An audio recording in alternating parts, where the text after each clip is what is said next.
For months, former President Donald Trump and his allies have claimed, without evidence, that the Biden administration has weaponized the Department of Justice to pursue prosecutions against him for purely political reasons. But as Laura Barron-Lopez explains, the presumptive Republican nominee has also suggested that a second Trump term could see an escalation of those prosecutions. Amna, Donald Trump first called for his political enemies to be locked up during his 2016 campaign. Now he's forecasting plans to enact such threats if he returns to the White House. Last night, Fox News host Sean Hannity asked Mr. Trump to respond to criticism that he would seek retribution against his opponents. It has to stop, because otherwise we're not going to have a country. Look, when this election is over, based on what they've done, I would have every right to go after them. And it's easy because it's Joe Biden. And you see all the criminality, all of the money that's going into the family and him.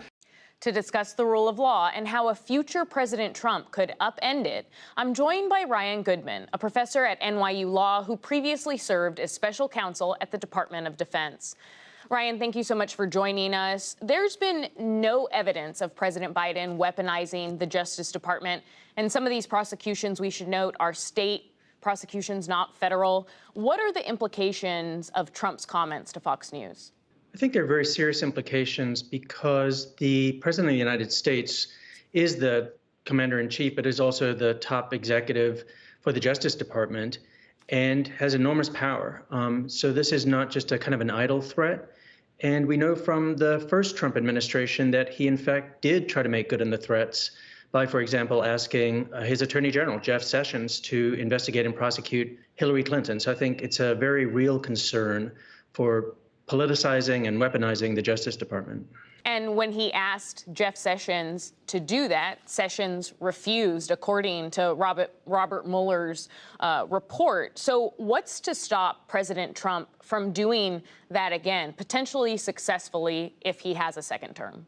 At some level, there might be very little to stop President Trump from doing that again. We only found out as the public from the Mueller report years later what he had tried to do with Jeff Sessions. Even at the time, Jeff Sessions was recused from the very investigation itself with respect to Hillary Clinton. So Trump was saying, please unrecuse yourself and do this.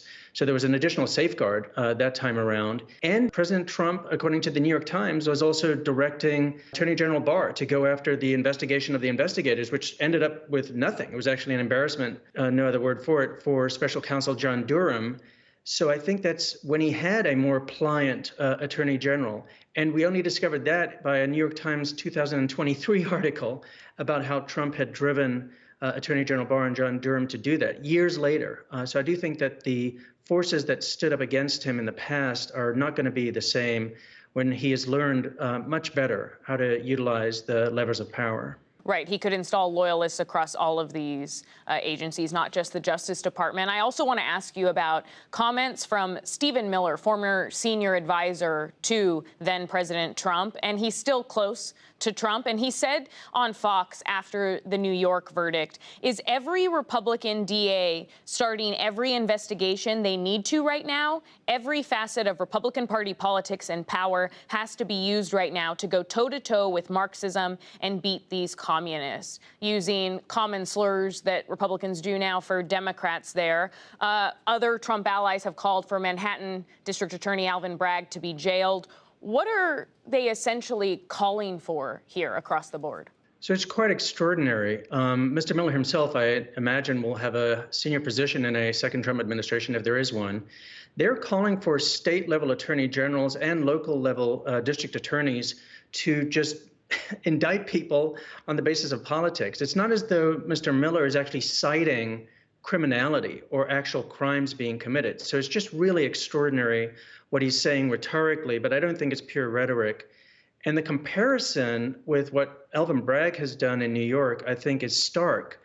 You know, the way I look at the Alvin Bragg case is, as a district attorney, what choice did he have? He was actually handed basically a case that the Southern District of New York said Michael Cohen was guilty of having acted on behalf of individual one, but they hadn't charged individual one.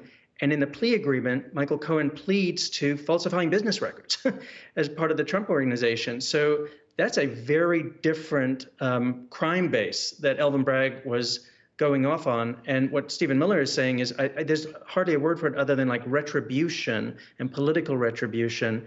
But this is really where he's at. I don't think there's any way to otherwise interpret his words. There's also been a lot of threats against judges, jurors, law enforcement. From your perspective, as someone who served in government, what kind of damage has this already done to the judicial system, and what's at stake for the U.S.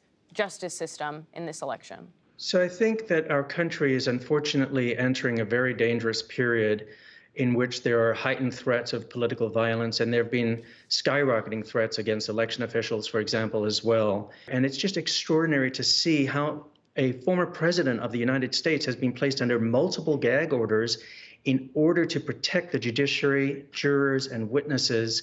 And I think he's giving a license to other people to try to do the same. So in fact, in New York, he stopped doing it, but then surrogates seem to be picking up the exact messaging that he had instead left to them to do.